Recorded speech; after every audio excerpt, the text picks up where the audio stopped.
Switch to component mode. Select the target component and open the Properties panel on the right.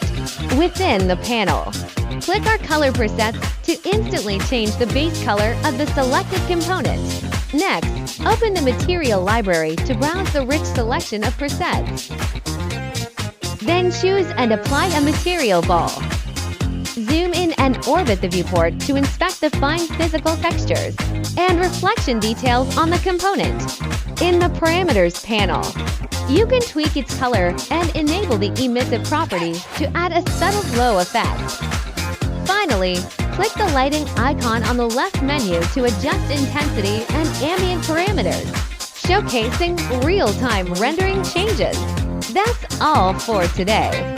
Subscribe for more Deerviz tips, and see you next time.